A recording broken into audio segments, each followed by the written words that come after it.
Aloha, everybody. Welcome to Hawaiian History Month and presented by the Hawaii Pono Coalition. We're really glad to be with all of you this morning to celebrate the 183rd birthday of our Queen, Lili'uokalani, and to talk a little bit this morning about the Hulihia, this tremendous change that we're both living in right now, and also the change that we want to see in our world, in our communities, in our islands. And so I think in just a minute, we'll be able to see all of our panelists. And there we are. Okay. Do I get to introduce everybody? Okay, I think that's my job. So my name is Ikaika Hussey. I live in Kalihi Valley, and I'm an organizer with Unite Here Local 5. I'm part of the AEF āina Aloha Economic Futures Group with several of our panelists. And I'm also building a startup around circularity and decarbonization called Hawaii Federated Industries. I'd like to introduce some of our wonderful people here today. So, I know you all in different contexts, and so I'm going to say the thing that I know about you, and then you can fill in with the things that you want everyone else to know about yourself, in addition, above and beyond the statements that I'm going to make. So I'm just going to go down my screen. Aiko Yamashiro is the editor of the Value of Hawaii and is the executive director for the Hawaii Council on Humanities.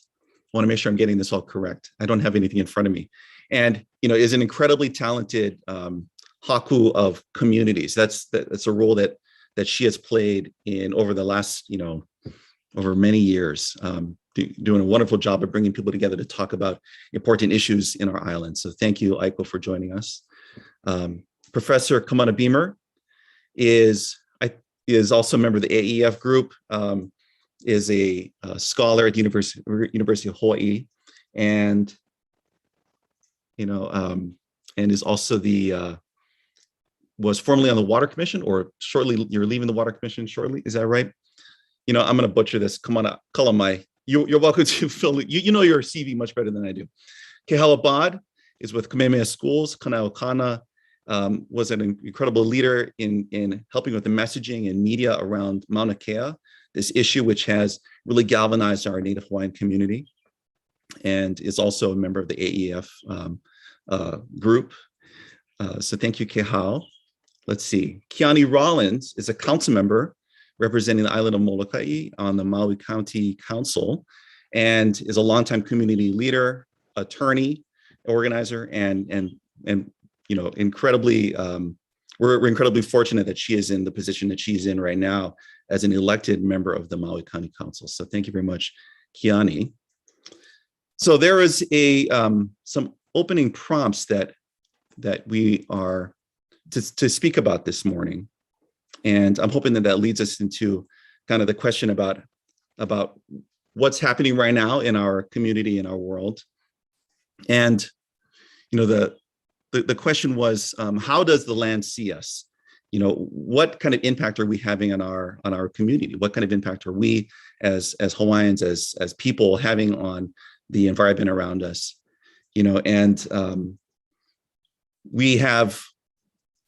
We've seen the tremendous changes in our over the last 18 months or so of this pandemic, which doesn't seem to quite be done. It's not quite pow. There was a moment of time in which our beaches were sort of clear. There were very, very, a lot fewer number of people who were coming to visit Hawaii. And we had a moment where it seemed like it was back, kind of the jet era, where Hawaii was more of a kind of the paradise that we sort of like to think of it as. And I think a lot of tourists like to think of it as. And we've seen that has really changed over this summer, at least. And we've now find ourselves in a moment where, after 18 months of thinking about what kind of changes we'd like to see coming out of COVID, this kind of crazy time, I think a lot of us have seen, we've seen some disappointment. We've seen a lot of dreams sort of being raised up and and zoomed about, discussed in wonderful conversations, but then not really come into fruition, not come into existence the way that we had hoped that they would. And I was hoping that we could talk about that a little bit this morning, sort of to begin this conversation with a bit of a downer, frankly. Why is it that we haven't seen the kind of new industries, the new prioritization of public good? Why haven't we seen that happen? And so I just wanted to pose that to the group here.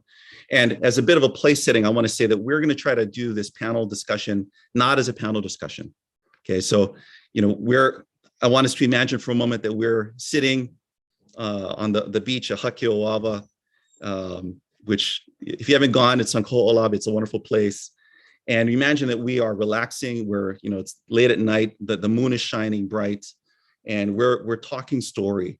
We're discussing the issues of the day, and we're doing it not on Zoom. Pretend for a moment that we're actually in one place together. And so that means that we're just going to start this conversation and we're going to let it roll and see where it takes us.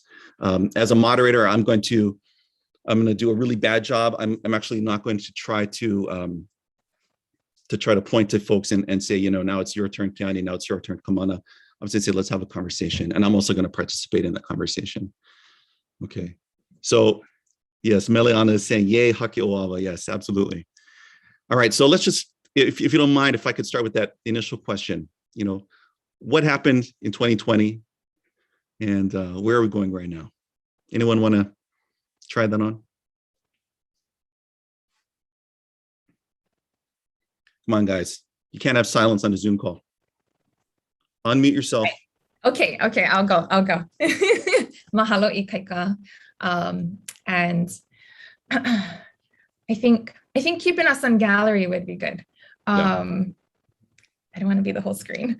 I think I really appreciate this format, and I really appreciate being on this panel with all of you. I'm really humbled and a bit intimidated, to be honest, because I just have such tremendous respect for all of you.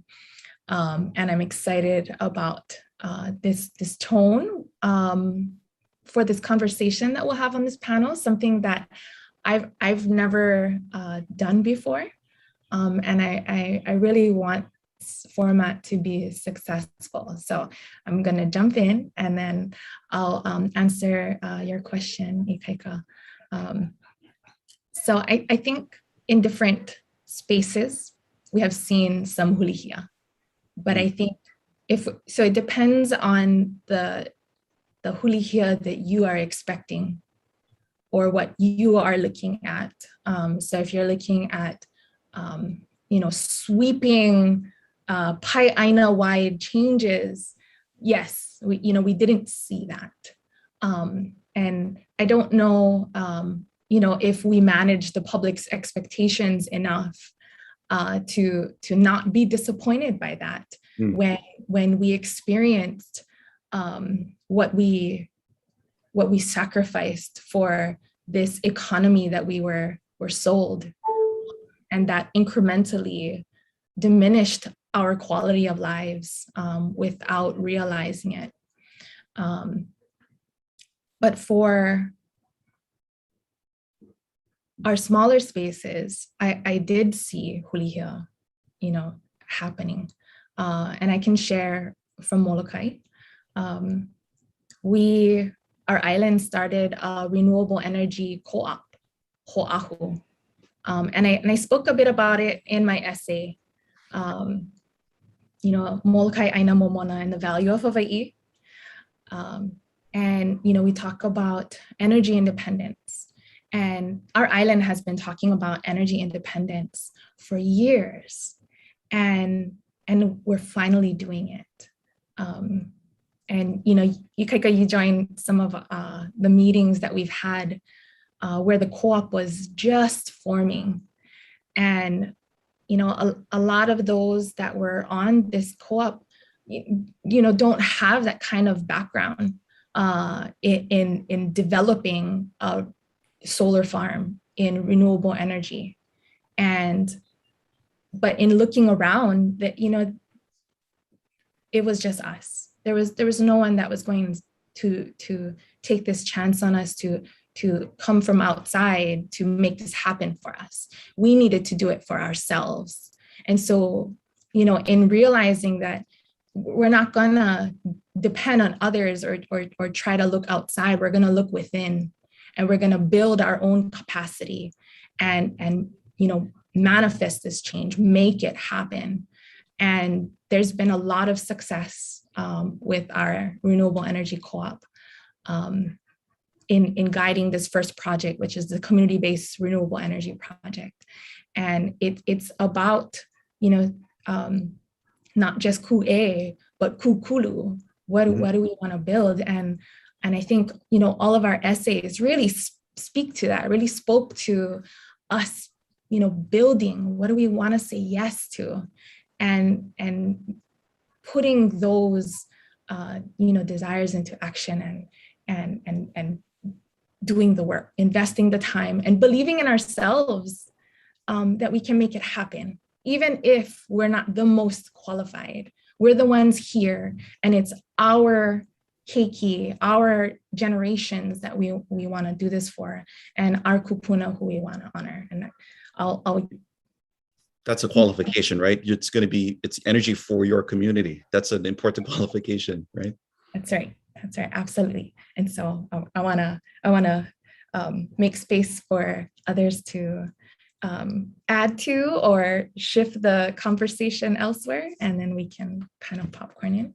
Well, before you leave the Molokai co-op piece, Keani, what other, maybe let's go from a positive framing for a minute. What are the things that we've seen that have been successful? Where are the small or large kipuka of kukulu, of Hulihia that we have seen? You know, things that have excited us.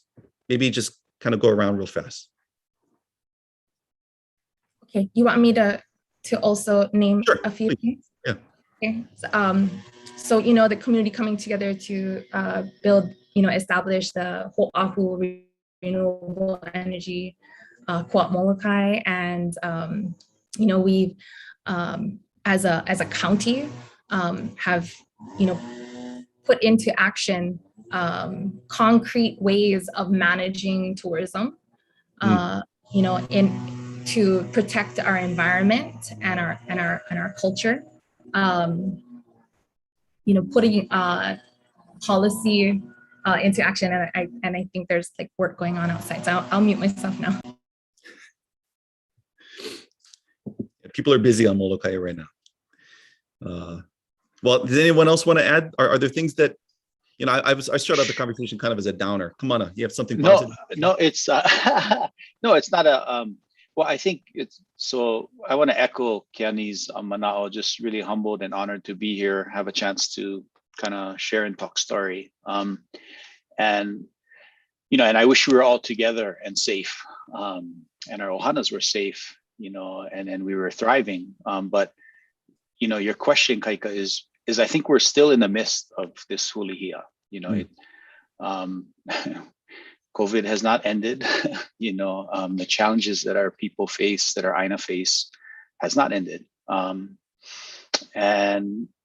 And yes, certainly, you know, I think there's a lot of successes to see, and Keani mentions them, you know, in individual communities, the resilience of our people to find new ways to be creative, to feed ourselves, to build off of ancestral wisdom. None of that stops, and I think it gets stronger when we have to, you know, and so I think that's still going on. But, you know, I think many of us had hoped to see this broader, larger sweeping changes that Keani had mentioned, maybe all across, you know, from a higher level. And I think the reality is a lot of people make money off the status quo. And, you know, those systems have been in place for a long time. And it's hard and, you know, sometimes maybe scary to say, but they're not going to go away easily. And I think our people have been committed to Aloha āina for generations. And so we know this. but we have this incredible time to push forward, these creative ideas to uplift, aloha āina, and I think things like circular economies, community resilience, a more just and equitable economy and society for our people. This more than many of us, Ikaika, even in this phase of kind of the reopening of tourism, what hasn't reopened is many of the jobs. And so what does that mean is, we have the visitors, we have the damage that's being done on the environment, we have the increased traffic. And in some cases, we don't have the auntie and uncle that had their jobs, or their hours are getting cut back, or, they're not doing cleaning of the hotel room, so housekeepers aren't being rehired.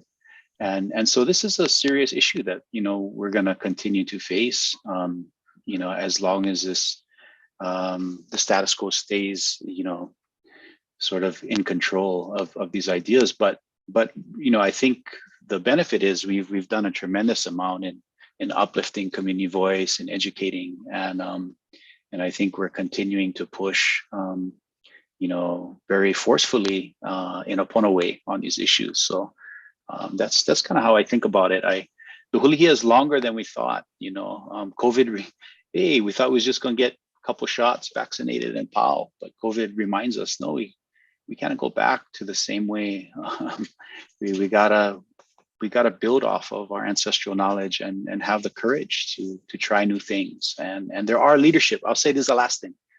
I think had people like Lanakila, Uncle Walter gotten into office, we would have had some champions, at the state level for these ideas and issues. And so I think that's another nut we have to crack, or whatever the metaphor is, one opihi to harvest, or some limu to kanu, whatever it is. But so I think we're in the midst of it. We're still going, and we're going to be here, because walava mako I kapohaku. So Stone's still here, we still here.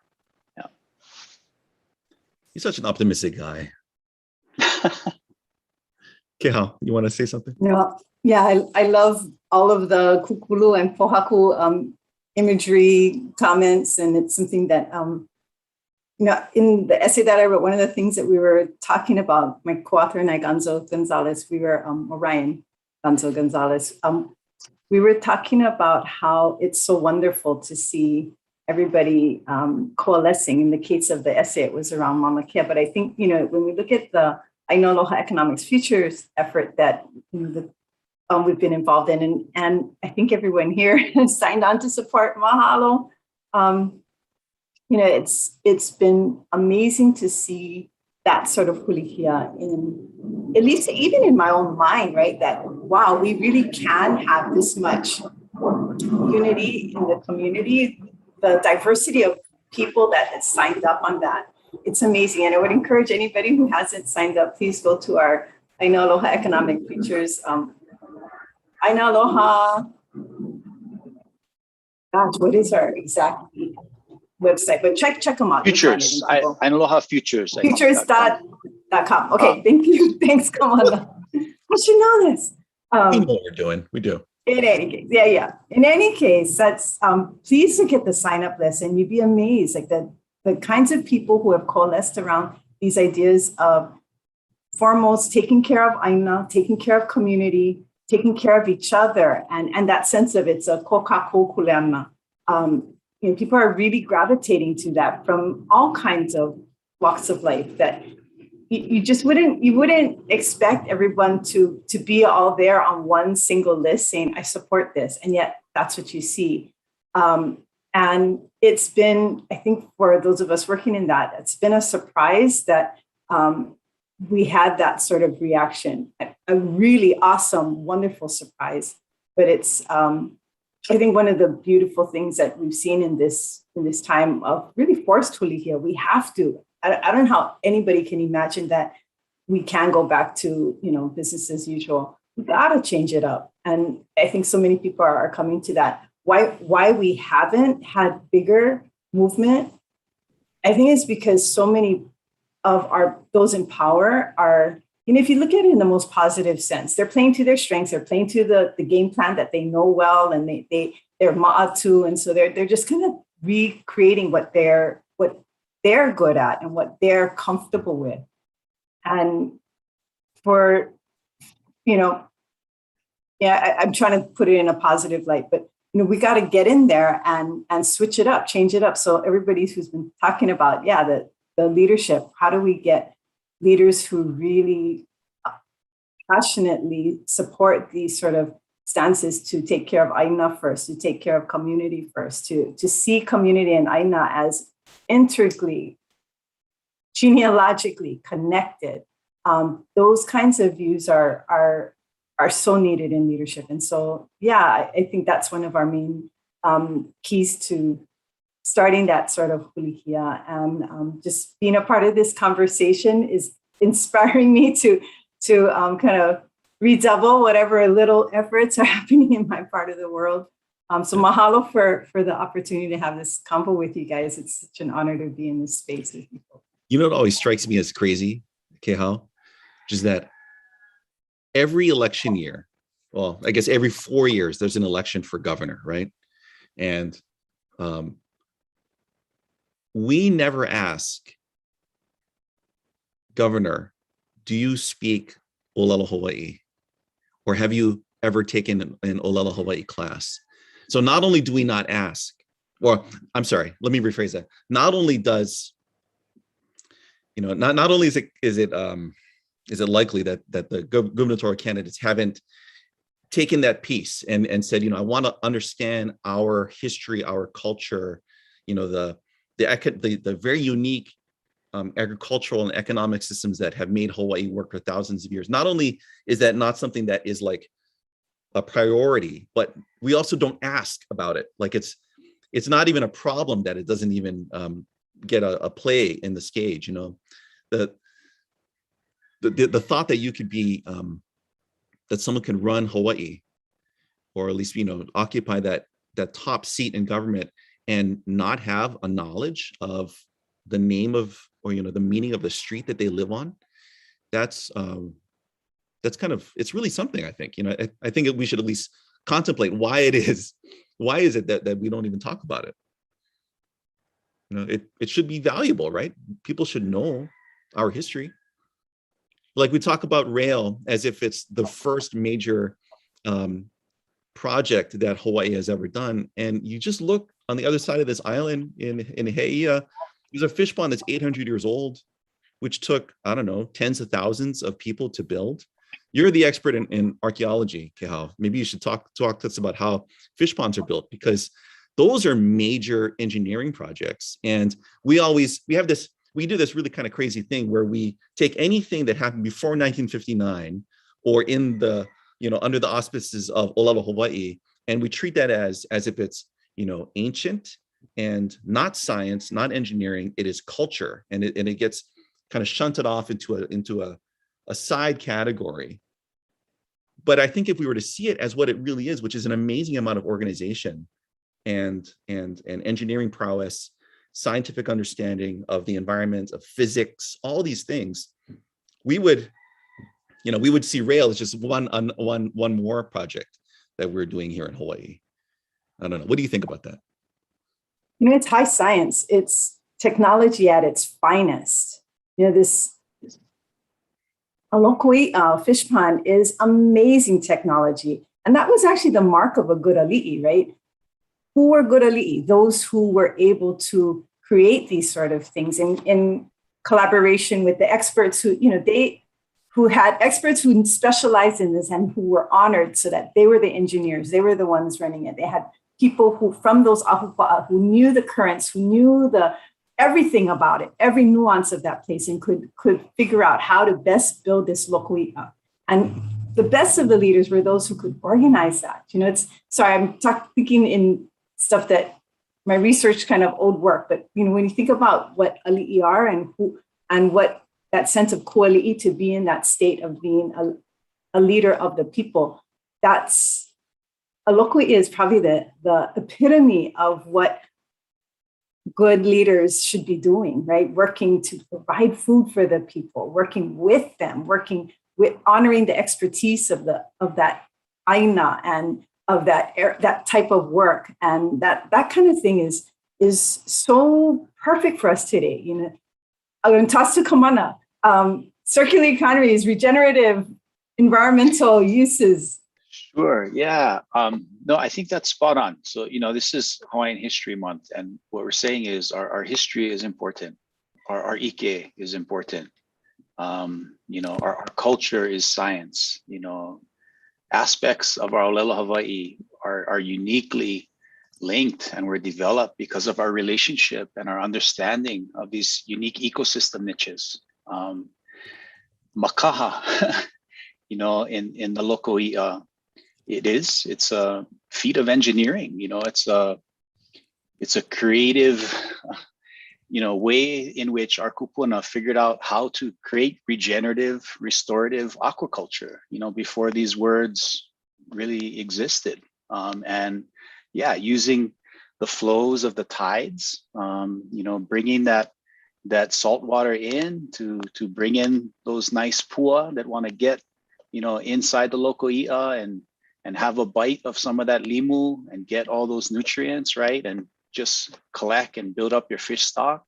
And then vice versa, the tide shifts, you know, it starts flowing out. And then what? All the big mamas and daddies come up. And then, you know, like Kili and Hile say, hey, we used to have so much fish. Sometimes people could walk on the backs of the i'a, you know, just to go harvest. And you don't pull up the best one, but maybe you pull up one of the ones that come a little bit later. So you keep, you know, that good gene pool, the mana of that Lokoi'a kind of going.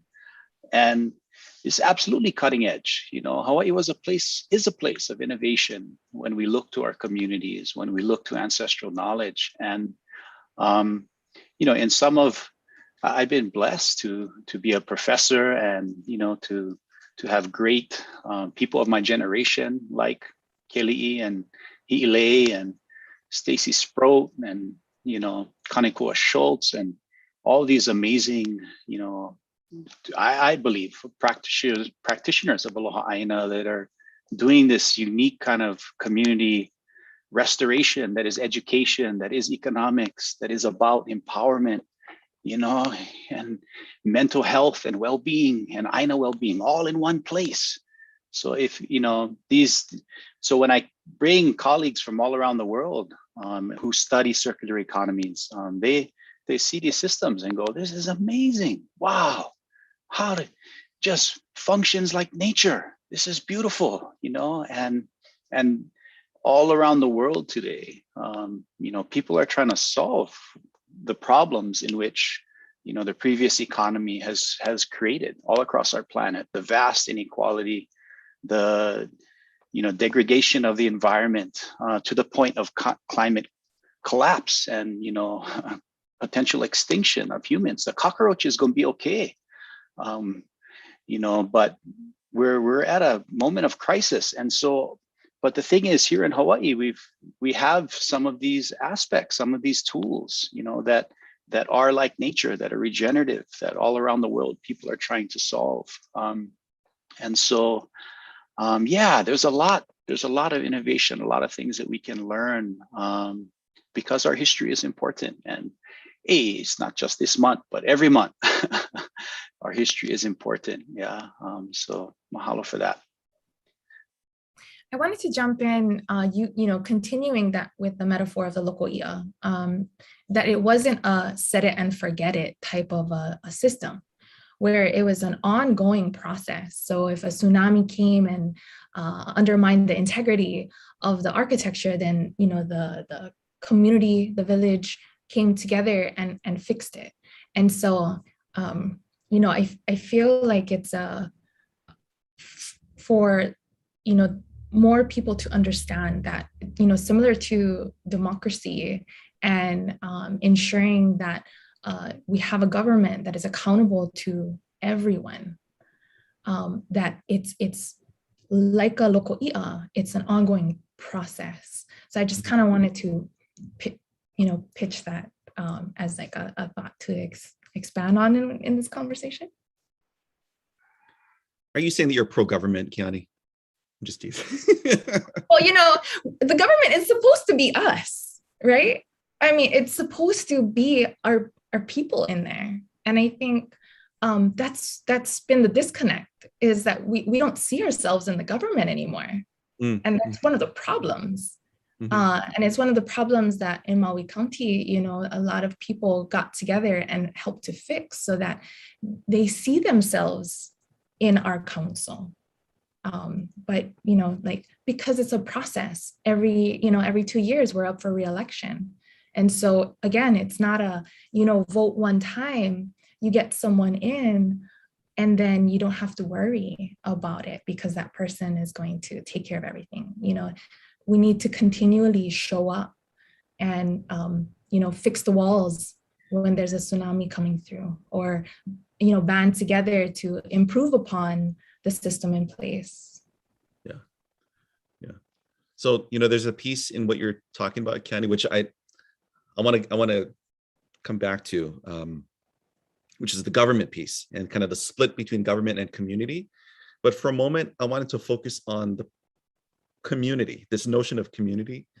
And, we're living in a moment right now in particular where, at least since the advent of social media and sort of algorithmic driven social media, we see, we see really an atomization of this, so-called community, where people tend to have, instead of really a social media, it's more of an individualized or personalized media. We are now inhabiting our own unique bubbles, and my social media feed is going to be different than my wife's or my kids. And we all could very much, even though we live in one place, we could all find ourselves having very different experiences and very different understandings of the world. Thankfully, I'm doing a good job of indoctrinating my children, but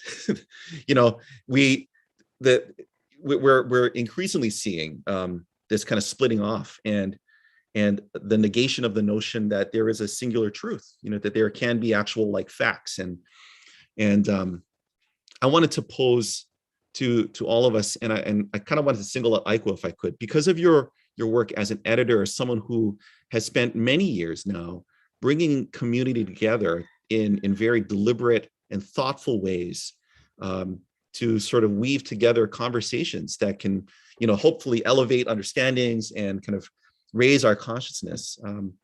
What do we need? What should we be thinking about nowadays in this, world where we have very divisive questions, the vax, anti-vax thing, I don't know, if you want to go kind of old school, independence versus federal recognition, all these things that split us up. How do we reunite us, find more common ground? What do you think, Aiko? Yeah, happy to start. Also, my gratitude to and humility and honor to be in this room with you folks and sharing with such experts, thinking about āina and economic futures and storytelling and government and leadership. These are all things that I feel full listening to you folks and want to hear more about what's going on now and how people can get involved. And I wanted to mention a little bit in case folks are listening. And you hear people saying, oh, I wrote it in this essay. So one of the reasons that we're threaded together today is that we're all part of this collection called Value for Hawaii Hulihia, which is a book that came out almost a year ago. And it was written in the thick of the emergency, like part one. So everybody was locked down. And myself, I was one of the co-editors along with John Osorio, Greg House, Noelani Goodyear Kaopua. I think it was Kumu John and Kumu Craig's idea. It's like, let's get all of these people who are in an emergency to write about what's going on and a vision for the future, something different, something grounded in here. So what came out of that is this really beautiful book that we were really committed to making free online. So this beautiful book called Value for Hawaii Hulihia, and that all of these folks who you're listening to, they contributed to while balancing the world falling apart at the same time. So this book, there's over 80 contributors. There's this wealth of voices. There's this really commitment to let's look at all of these issues that we're facing. Let's look at the economy. Let's look at education. Let's also look at elder care and art and technology and food all together, and try not to separate them and try to put them right next to each other. And all the while uphold this really true wealth, this true innovation that's grounded in this place. Mm-hmm. And so the part of the foundation of that is all the wisdom and knowledge and history of Kanaka Iwi, the first people of this place, like people who are āina. And then there are other voices in there too. And I think Ikaika is singling me out because we had a conversation last night about these bubbles. And I come into these spaces, into Hawaiian History Month space, into Malama āina space, full of Hawaiians, and hearing about these amazing things, like let's talk about government as local i'a. Let's become energy sovereign. And here are these examples. Let's see how Malama āina can change the world. And I've seen it over and over and over again. This pride, this cutting edge, this ancestral technology and wisdom. And I go home to my family, my Japanese Okinawan family, and it's like a totally different world. Right. And here we're local, right? We've been here for 3-4 generations. There's a sense of community, connection, identity with Hawaii. And I know that this is another huge community, this like local community who love our home, who love our place. But there's this separation that can be really stunning and scary, I think. And I think, Ikaika, you were alluding to it, asking like, of our leaders who can speak Olelo Hawaii. And when you said that, it made me think about this beautiful poet from Pohnpei, Carol Ann Carl, who's a community worker in Kalihi. And she likes to quote Nelson Mandela. She says, you want to speak to a person's heart, you have to speak their language. And so I'm going all over the place, but I'm just thinking about this disconnect in these bubbles and wondering how change can happen. And thinking about how, to me, it has something to do with proximity and heart and being close with each other so that you can really feel it. Like Kamana, in your essay, you've talked about how the GDP, you can't register the fulfillment and love that comes from Aloha āina, from that life. And I feel it every single time I'm in that space, and I feel so grateful. And I feel for sure like this is the way to go. This is the way that's going to save all of us. So, okay, I'm coming back to this question that I have for this group about, how do we build that relationship, that proximity? People have been talking about history, and I've been how do we build that relationship, that proximity with history? Because it's not enough to recite facts. It's like you actually have to feel, this is what it felt like for our kupuna. And then that actually makes you want to change. That closeness, that a phrase for it is historical empathy, like that actual closeness with like the real people and the real stories.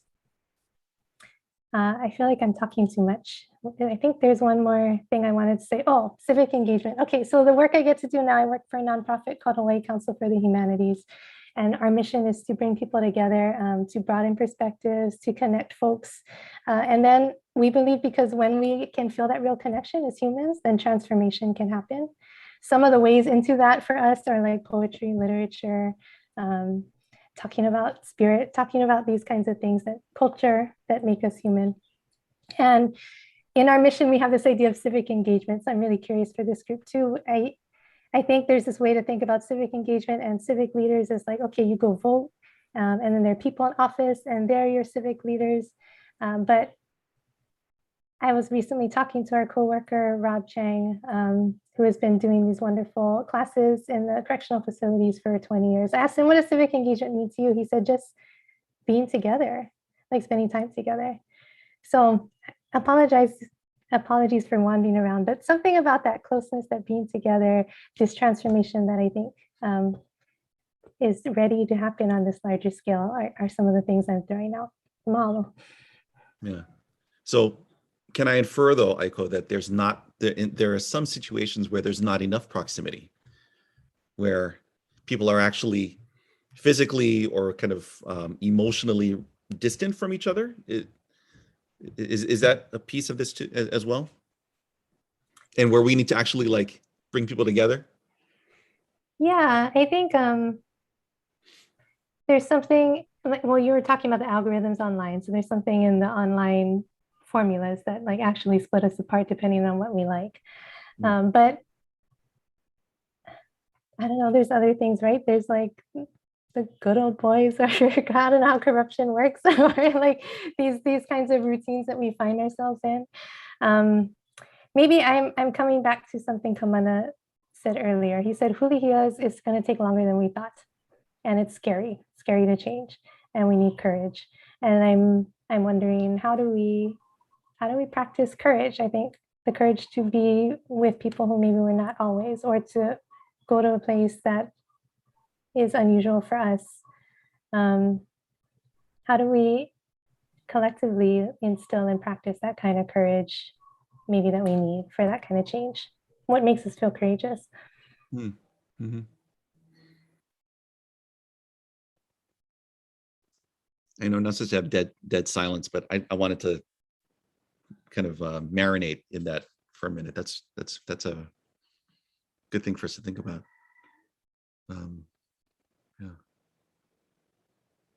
Yeah, I think, building off of that, Aiko, I think we have, despite our individualized social media feeds and the polarization of our politics and the sort of challenging of truth itself, we have a lot more in common, with the people around us than I think we acknowledge.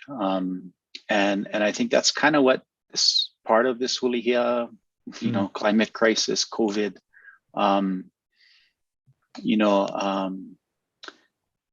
COVID will go after anybody. It's not looking for one Hawaiian or one Okinawan boy, girl, and I think that's a good reminder. Is we're all battling and responsible for the health and well-being of the people around us. And I think, yes, there's fierce debates around, the anti-vax thing. I think when you get deeper into it, it's rooted in mistrust, it's rooted in probably questioning of some of the systems that haven't performed well for people, and people sort of developing trauma and ways of engaging with that. But when someone's grandma gets sick, or when they're worried about their keiki in school, we have a lot in common, and that's been hopeful for me with āina Aloha Economic Futures, in spite of the challenges that we face. And absolutely, I would like to see change come quicker, and justice for our people in āina now. But nevertheless, I'm reminded all the time of the things that we have in common, and the values that hold us together.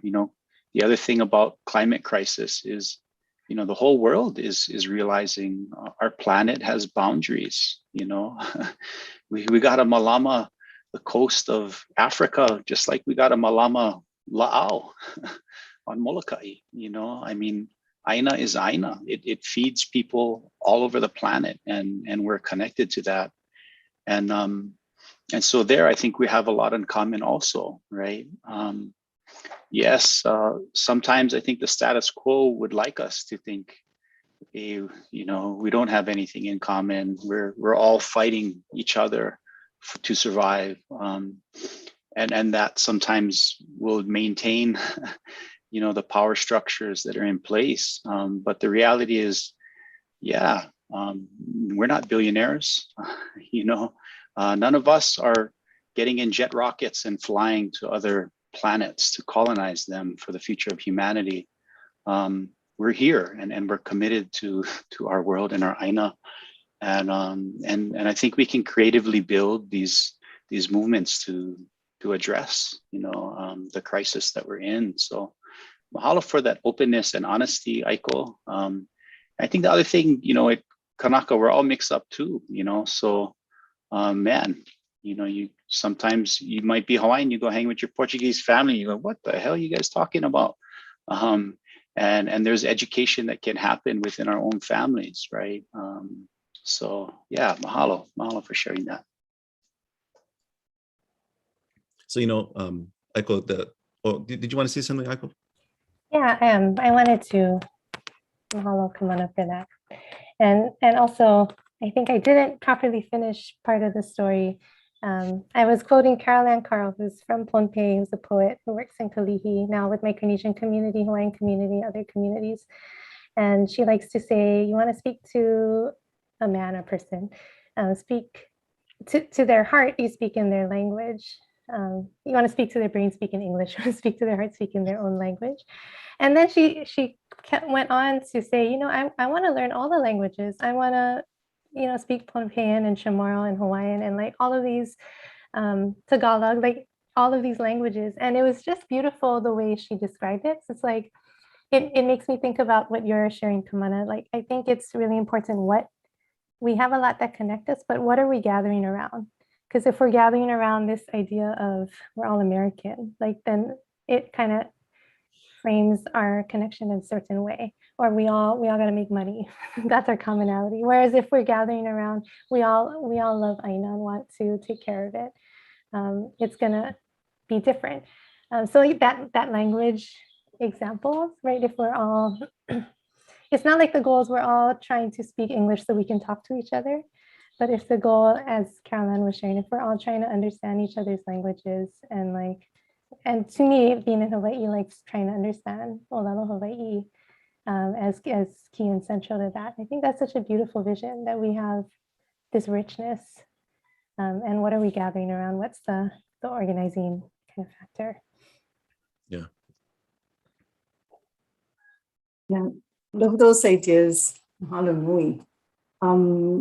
It makes me think about the promise of what we're seeing in our schools, where Olelo Hawaii is being taught in Kulakaiapuni context, or even in Hawaiian focus context, where there's so much more Olelo that's fundamental to the everyday curriculum, and to all of the educators out there who are holding it down, doing an amazing job. I just have so much aloha and respect for you guys. I don't know how you guys are doing it, especially now, but I just think that, when we think about that āina aloha and aloha āina, all those different ways of expressing it are key to the hulihia that we want to see. And when we recognize that hulihia is this long-term, longer than we wish it would be. It's a long-term effort.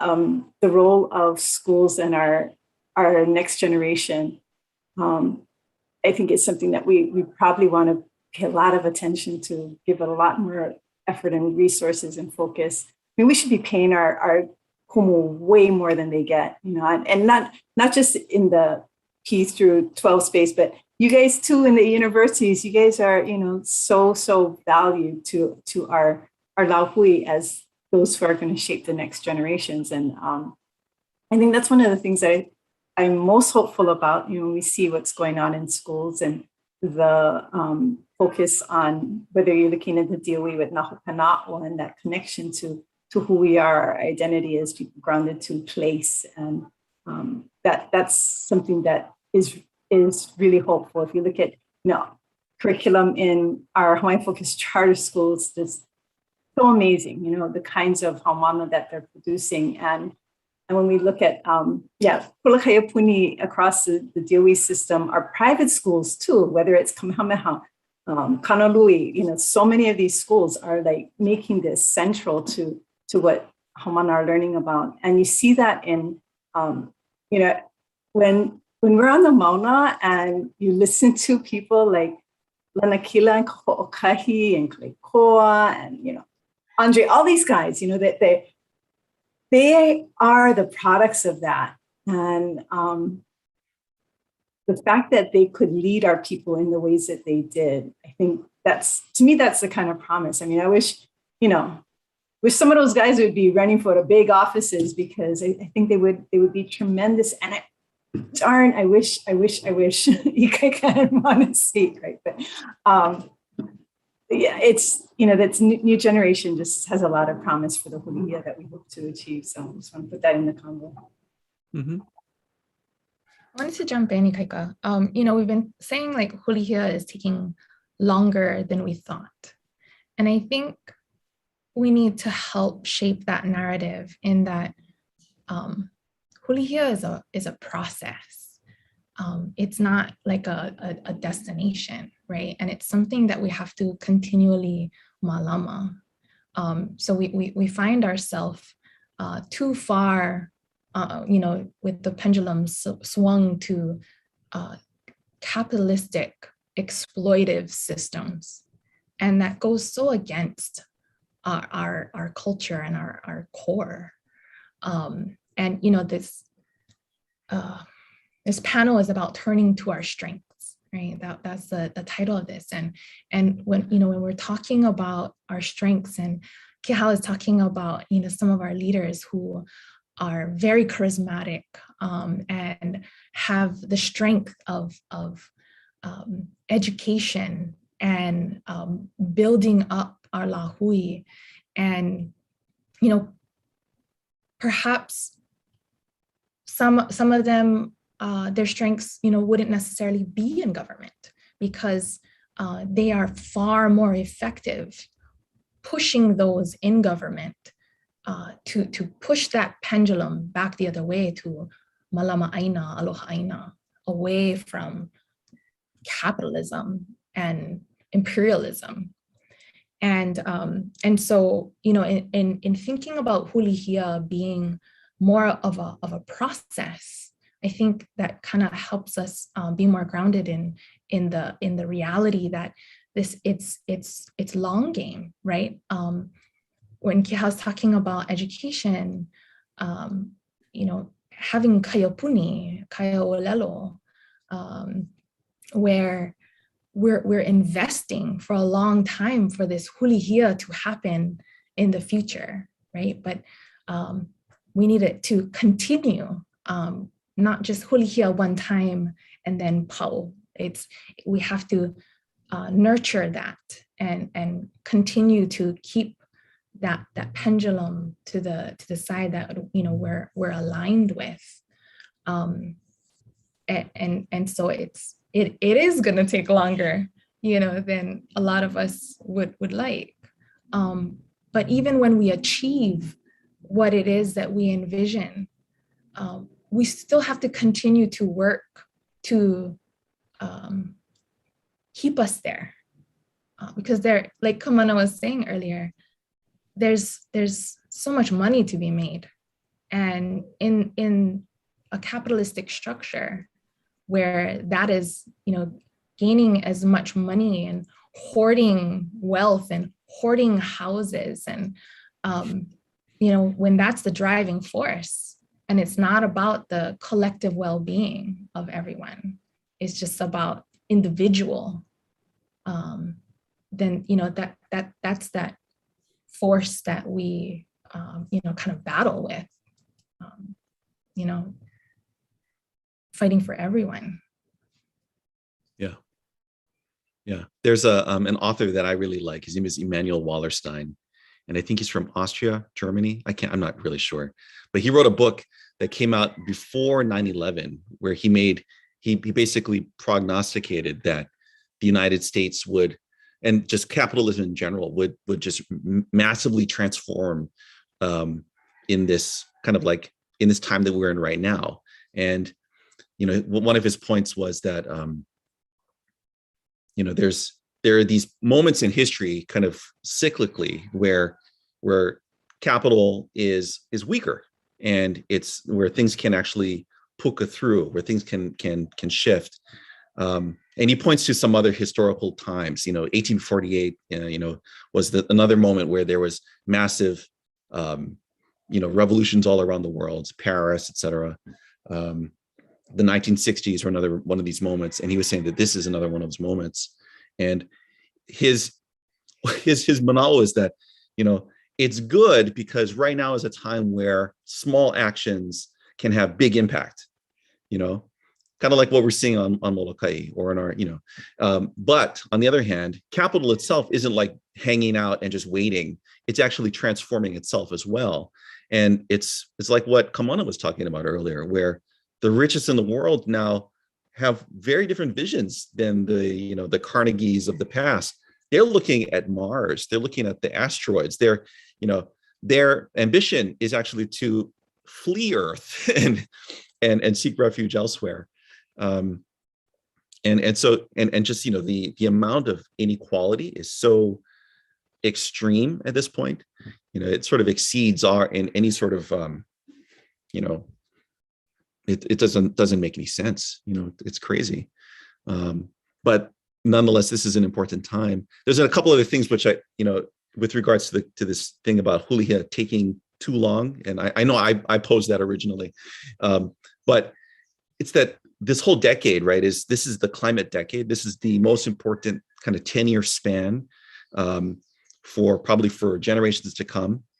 And so that's really important to recognize. The other thing too is that the United States is undergoing a massive shift right now demographically, right? Where the anticipation is that by the mid 2040s, the United States will no longer be a majority white Christian country. It'll shift to being a majority minority country where, you know, where the overall kind of politics will look more like, you know, it'll look more like AOC than the white men who currently dominate, you know, U.S. politics. And so I raise all that just to say that I am hopeful and sort of I am optimistic in spite of my extreme pessimism. I am optimistic that the long-term goal, the long-term shift is actually, you know, it's in a direction that is good for all of us. Yeah. Ikaika, I wanted to really quickly clarify something, a statement that I made earlier. Like I wanted to clarify that for any of our community leaders, our leaders in our Lahui that do feel the kahea to run, I absolutely support and I have supported. So I wanted to clarify that because I said that perhaps, you know, for some leaders, it's not in elected position, but rather, you know, staying with the community in pushing those in office to be more aligned with the community and the āina. Yeah. Wow. Yeah, that's fair. Though on the other hand, you know, I sort of want to push back on the idea that people should run for office. I'm sorry, that's wrong. But there's sort of, you know, there tends to be this thing where running for office is the natural step for community leaders, right? And I don't know if that makes sense. I'm actually more with your earlier statement of it, where, you know, there's a lot of roles for folks in the community to just push. And honestly, it shouldn't matter who is in charge, who's in those seats. You know, I mean, my kind of ideal democracy is one where it's really social movements that drive the agenda, and that can, if they're strong enough, they can pull people up from their membership to become the elected official, and they can also pull them out. You know, I wanted to share, if I could, that one thing that does give me hope and optimism is that during the height of the pandemic, the union that I'm connected with, Unite Here, which is hospitality workers, you know, everyone was on lockdown, and so many people, you know, I don't know how many, hundreds of thousands of workers were out of work and were on unemployment. And what we did is we sent these unemployed housekeepers and bartenders and cooks and chefs, they went door knocking in the battleground states, and they did something like, I'm going to get the numbers wrong, I don't know, 5 million phone calls and door knocks for Joe Biden. And it was an incredible effort. You know, and I really believe that it played a decisive role in winning the White House for the Democratic Party. And then after that, they went to Georgia and fought for those 2 Senate seats in Georgia, you know, along with Stacey Abrams. So that's to me that's a good way both of actually building power, you know, making the changes that we want to see happen, but also kind of what like Ike was talking about. You know, there's something very human about having someone come to your door and say, here's my story. I'm very different than you. You may not be a hotel worker, you may not be a brown man, but I'm going to tell you my story, and hopefully it'll connect with your story in some deep way, and we can work together to make these political changes that need to happen. So I mean, I don't know. I think that's cool. Keani. Oh, I'm sorry. You came on my screen for a second. I thought you were going to say something profound. You don't have to. I'm sorry to disappoint you. I did want to come back to the question that Aiko posed regarding how do we practice courage. I love that question, and I think being mindful and practicing self-love and compassion, because oftentimes we feel like we're afraid to speak up. I was definitely one of those growing up, and so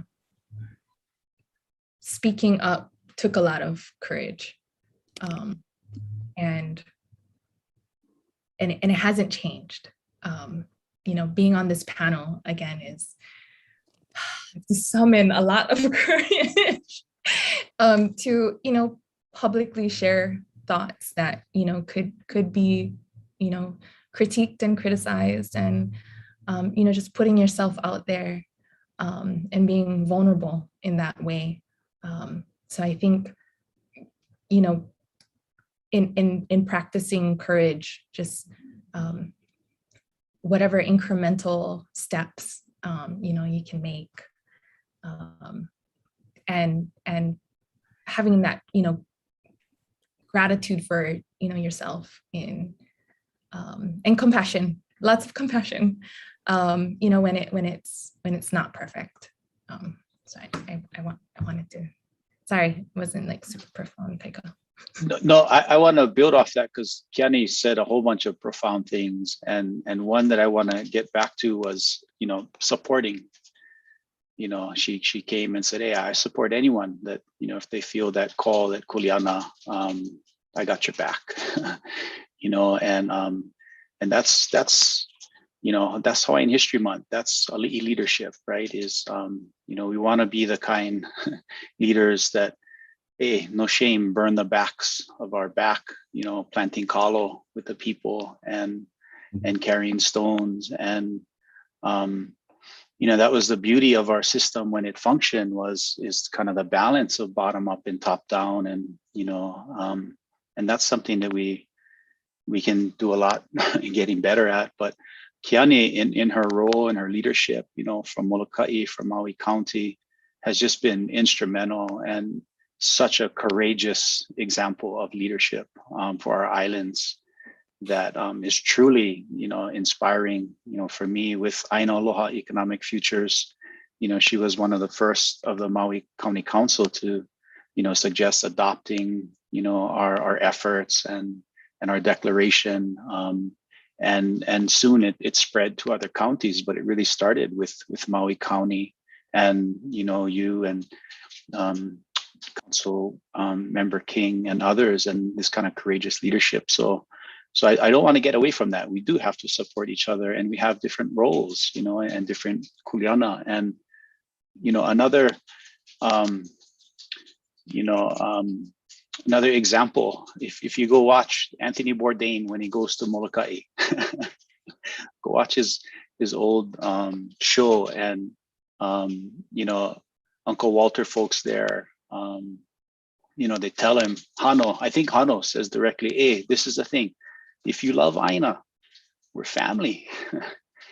We can do this, and I think that's what it's about. We have a lot more in common, than we think that we do, or that the status quo wants us to recognize. They want us to see us divisive.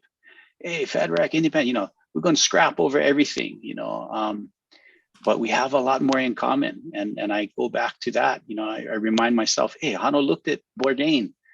If you love Aina, we family. That's beautiful. That's leadership right there. And so profoundness coming from you, Keani, and Molokai, and everything you guys do.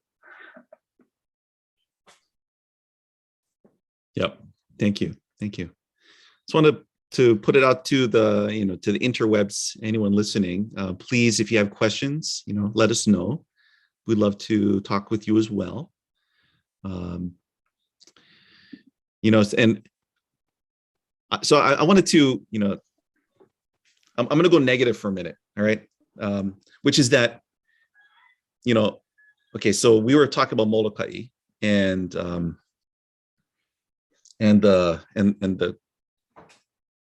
amazing work that can happen there. Wouldn't it be nice? Wouldn't it be nice if, because there's a lot of, well, let me reframe this. My sense is that there's a lot of interesting work and good work that is happening right now that is happening sort of in spite of government, and wouldn't it be nice if government was not an impediment, but was actually an accelerator, a cheerleader for the awesome work that I think we all kind of have a sense that needs to happen. And while you chew on that, there's a good question from Kimberly. She's asking, where do you hope to see Hawaii in 5 to 10 years from now? So you can choose which one of those questions you want to respond to. Can I jump in real quick just to echo Kamana a little bit? And Keani, you're so awesome. Like, I'm so inspired that you are an elected leader and that you would come onto public things and talk about, just like talk from your heart, and but also talk from this commitment. And like, yes, I know this because I've spent the time to understand this and share it. And I'm not going to come with, not having done my homework, and that you're willing to be vulnerable and to speak, and share that you don't like public speaking. I mean, all of this, I just admire you so much, and it feels so good to remember the folks who are in these positions, who are just doing it, like giving it all they have because they love Hawaii. So I'm just so grateful for you being who you are. And to a little bit to your question, I think Ikaika, I think there is this tendency to be like, oh, what's wrong with our leaders and what's wrong with our government? And I think there is so many different things that feel clear that we wish would happen differently, and we feel frustrated if we're not in that position. But when you folks were talking, I was also thinking about, like, it's not like government exists by itself and we can just look at them and criticize them. I'm remembering actually the story that Noinoi Silva, Kuma Noinoi Silva shared about the Ku'e petitions, and that time in history when not just a few key people, but lots of men and women were traveling around the islands to get all of these signatures, right, to protest the annexation. And it was this detail that stuck in my mind that I didn't know. It was that they would dock, somewhere to carry the petitions, and they would be met by crowds and crowds of people carrying lei, like, so happy that you brought this petition to us. Like, thank you for carrying this petition to us so we could sign it. And when she said that, I thought, geez, like, we don't think like that anymore, or maybe it's less common. Like, thank you so much for creating this petition so I can sign it, or, coming in droves, making with lei that we made. Like, mahalo for what you're doing. So I'm kind of wondering, more collectively, what else besides people in government, particular decisions, I think, needing to shape up, like how do the rest of us, we gotta, I think, kind of what you're describing, Keani, like support each other and take care of each other and show up like that. Like, yeah. I love that example. It makes me think about, how was it that they knew that these guys were going to be coming and that they had prepared lei? And one of the means of them being ready for that and anticipating that, ready to sign, was because there had been all of these new pepa, right, that were explaining to people all along, here's what's happening, here's the deal, here's the analysis, and here's what we got to do. And so these guys are going to be coming, here's the schedule, that kind of thing. And so, we think about where we want to be 5 to 10 years from now, to try to answer that question. I love the potential for us to have a larger role in creating our own streams of media, right? And I think we saw that in the instance of the Mauna, where all of these different channels were cross-posting, sharing with other folks, and really coordinated so that there was this Lahui messaging that was planful and that was cohesive, and it got out to the Lahui, and people were able to be able to respond when people were, where opponents were saying this, we're like, wait, no, I know my facts, da. So I think that's one of the things. 5 to 10 years from now, it would be wonderful to have a stronger presence in creating our own sources of, Lahui-wide education and awareness. And then that sense of Kuleana that everybody had, that it was my role to make sure to kauinoa on this palapala. This palapala is super important. My name needs to be there. Think about this, the numbers that they had, right? Nearly every single kanaka had signed that, and many other non-kanaka. If we tried to do a petition today, like you said, right, weird now, it's totally like, you got to beg people, please sign this, please sign this. Because people don't have that sense of kuleana that I should be paying attention, I should be reading and finding out. And it's not to nuku people for not. It's like, how do we create roles where people feel like, because kuleana is that sense of like, we love when we have kuleana. We actually love it. We don't feel burdened by it. We're like, oh, wow, somebody's going to like trust that I can do this. Oh, I feel good. So how do we make people feel like, yeah, I'm a part of this. I have a role. I can do this. Yeah. Whatever it is, whatever is that pohaku that you're going to hapai and hali to the next person and put in the kahua, or whatever you're going to do with it. How do we make sure that everybody feels like they can hapai that pohaku? And once we do, I think that sense of people wanting to have kuleana is going to be a really, really important mechanism to create that hulihia. And so I just love that thought of what it can be in 5 to 10 years, that we all have kuleana and we embrace that kuleana. I think that's a really good restatement of the I think Aiko's point, which is that it's not just government and us. It's actually, we need to think about what is our own respective kuleana, and I think there is an asymptote though, which is that which is that right now, the way that our government is currently structured, right? It's an incredibly centralized system where the governor has so much power and to the which actually detracts from the powers that like the counties have, for instance. The counties can't say you cannot come, if we wanted to lock down our borders or whatever. And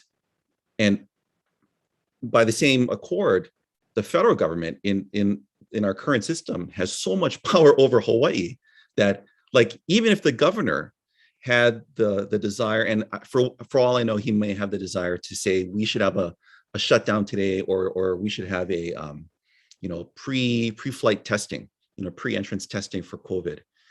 He's not really able to do that because the CDC says, oh, that's no longer the preferred method. Now we want to do the vaccine check and all those other things.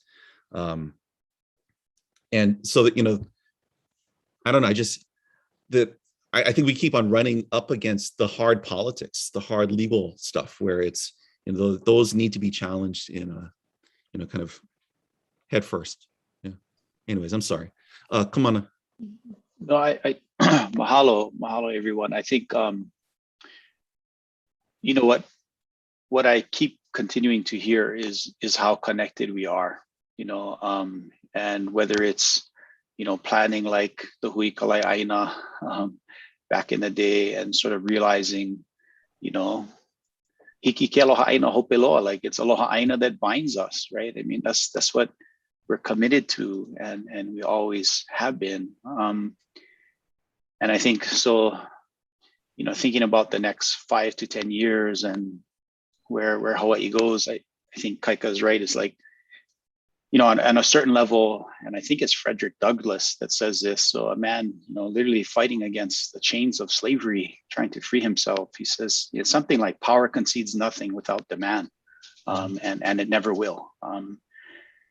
And so there has to, we have to, not that everyone needs to run for office, but we need to understand that we're connected and that we have a common agenda and we have common sets of solutions to the problems that we face, that whether it's, this governor or the next governor need to be enacted and need to be tried, to do things different. And so I think, what you're saying, Kaika, it's right. There's all this minutia of legalese and, if we do this, we might get sued by, governor tries to shut down, changes the rule, maybe we get slapped by the CDC. And that might be the case, but also, shouldn't we try to do something?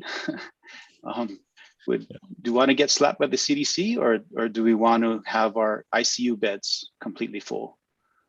We have to try something, and I applaud. It's not a Governor Ige has been, what a hard time to lead. And so I'm not singling him out, but I'm just saying, when we get into these kinds of structural arguments that, we can't do this because they said we cannot, they cannot, pretty soon, we have to try something, we have to have courage and innovate. And I saw that, in the counties and, even for a while, right, we were managing the numbers pretty low. So I think there is that, opportunities here for us. But if you're committed to Aloha āina and advancing the sets of values that we're talking about, power concedes nothing without demand, and it never will. And so we have to organize, we have to be connected. And I think that means if you're going, in the Kalai āina system, if you're going to be one Lawai'a, be the best Lawai'a you can ever be. Suck up all that ike from your kupuna and pass it on to the next generation. Because that's pivotal, to know when the aveo is spawning, when the blooms are happening. That's deep ike, that's important knowledge. But if you find your kuleana is to whatever, puka, run for office, be the best aloha āina you can possibly be in that space. Be courageous, take chances, and help each other. So when you get attacked, when you get setbacks, when you fail on certain things, because you have to in the midst of leadership, we're going to carry you and hold you up. We're not going to decapitate you and throw you down. That's the kind of that well-being of our kupuna. When the overthrow happened, no one looked at Lili'u and said, God damn it, what you did, why you did this? Oh, it's all your fault, come on. No, what we did, aloha āina, we're getting together, we're going to back her up, figure this out. And that's kind of how I feel like we should help I kind of feel like we should gather around the governor and say, hey, you know what? I know your job is hard. Let's support you to have the courage that you need to go and, stand up to the CDC or whatever it is. I don't know. We don't do that, right? We nuku instead of, hui up. Yeah. It's true. Yeah, it depends on where the space is, but I think there's a lot of huiing too, and it's Hulihia. So there's multiple crises that we're managing and trauma that's being exposed. But yeah, you're right, Kaika. No, I don't know about that. All right, here we go. There's a question from Maui. I work with students on Maui that are currently sophomores. What is a question that you would pose for them to drive, to think about leadership and encompassing aloha āina in Pilina? So what questions do we have for Maui sophomores?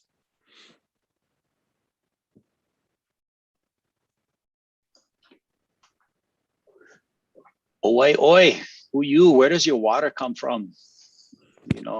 What connects you to your water and your place? I think if you just get them thinking about why, they're gonna figure out why.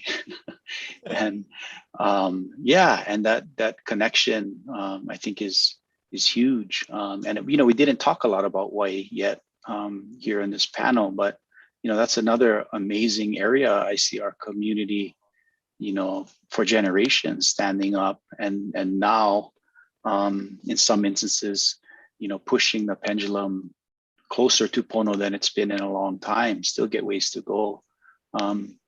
So yeah, getting them interested in water and water systems and the whole water cycle. I think that would be really awesome, and especially if you're on Maui, plenty of opportunities. Yeah.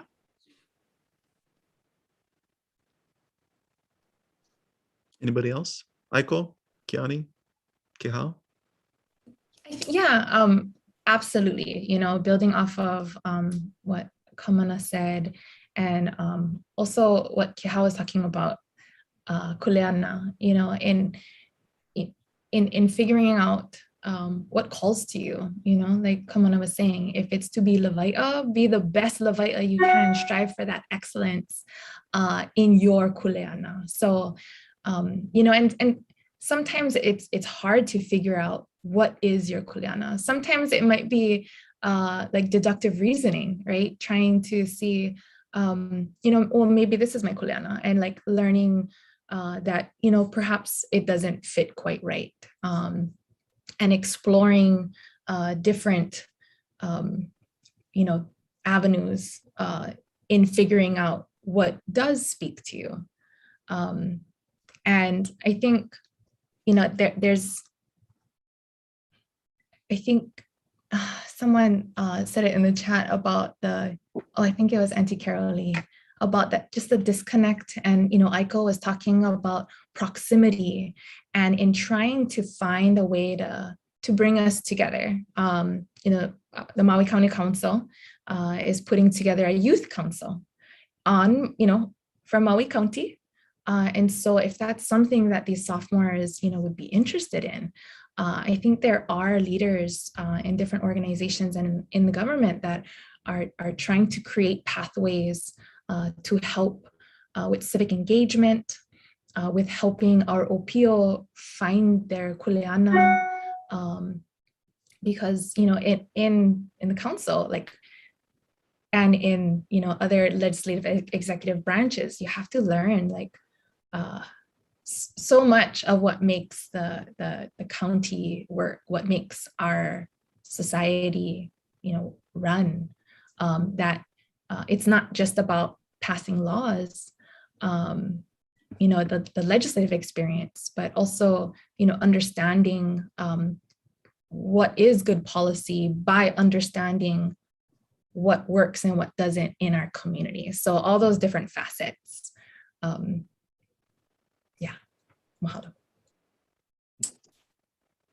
Hello, Ikaika. Can I address a question in the chat from Trudy Wells? Sure. So from Denver, Colorado, there's a question: how can visitors help? How do we relieve the stressors we bring? Trudy, mahalo for that question, because it's just that you're asking it and you have that mindset that, oh, I as a visitor am a stressor. That's awesome. I mean, that's a game changer right there, that people come in with that mindset that, wow, I'm going to have an impact on this place. And what can I do to lessen my impact? Whether it's, I don't take 3 showers a day because it's refreshing to do so. There's a way that we have to really malama here. And there's people, who are careful not to water this or water that. And yeah, so, having that kind of thinking, and we wish that more people would have that, because when they come to our beaches and they don't realize that this is where people are like gathering limu to eat, and we don't want your sunscreen on our limu, things like that. But even more fundamentally, this notion of, taking it the next step, like there's so many people who are coming here and then they decide they want to stay here. And the pressure that it's putting on us local people to be able to have our children remain here, for us to even remain here, and have to compete with that when we don't have, anyway, local guys, we know this like way too well. But I mahalo your question, and I mahalo your spirit that you're asking it in. And it's a really, really big part of Hulihia that we need to, as a people of this āina, have a different kind of conversation with our leaders, and push to ensure that more people take that kind of perspective and recognize that, yeah, the impacts are huge here. Mahalo. I wanted to offer something small in response to the kumu from Maui. And also as a mahalo to everybody, all the speakers today, because I think one of my takeaways from this time we shared together is how important, if we're trying to teach young people, or if we are trying to practice in whatever moment of life we are in leadership and pilina, I think there's so much in practicing saying words that we really mean, like saying true words that we really mean. And I'm coming to this from, I'm a poet and I love poetry. And when I got to teach in the classrooms, it was poetry. And so I've got to see so many times the power of being with young people or any age person. And I'm going to write a poem. It doesn't mean it has to rhyme, but it means I'm saying something that matters to me. And then I'm going to go up in front of other people and actually share it genuinely. And people are going to listen genuinely, meaning like I'm going to open my heart and listen to you. And I think if we can practice that spirit, whether or not we're writing poems, but that kind of way that we come to language and way that we are careful with what we say and how we say it and how we listen, like what amazing leaders we would all be, I think. And I feel that here in what Kehau, Keani, Kamana, Ikaika have been sharing. So thank you, mahalo for that. Thank you, Aiko. You know, we should probably wrap. Does anyone have any last words that they'd like to share with everybody? Just on the visitors, I think thinking about what you can give, you know, as Kehau said, you know, people can come to Hawaii and give something, make a difference, contribute. And I think that's a different mindset. And so in my essay, talk about give, take, I think rejuvenate, regenerate. I can't remember what word I used, one of those re's, but you can go check that out some more. So mahalo. Yeah. So we're going to do the closing credits in like momentarily, but I wanted to invite the panelists. If there are any, you know, calls to action, links that you'd like to share, why don't you drop those in the chat so that everyone can partake of those opportunities. And then I think we're going to be saying mahalo to everyone who, you know, who sponsored this program, who helped to organize it. And I'm just standing by for the credits. There's a question that came in from Charmaine. What can Hawaiians on the continent do? We go on drives for census count. We participate in civic club activity. We feel lost to know what we can do to help. It's a big question. Okay, sorry, we're not going to get to it. Okay.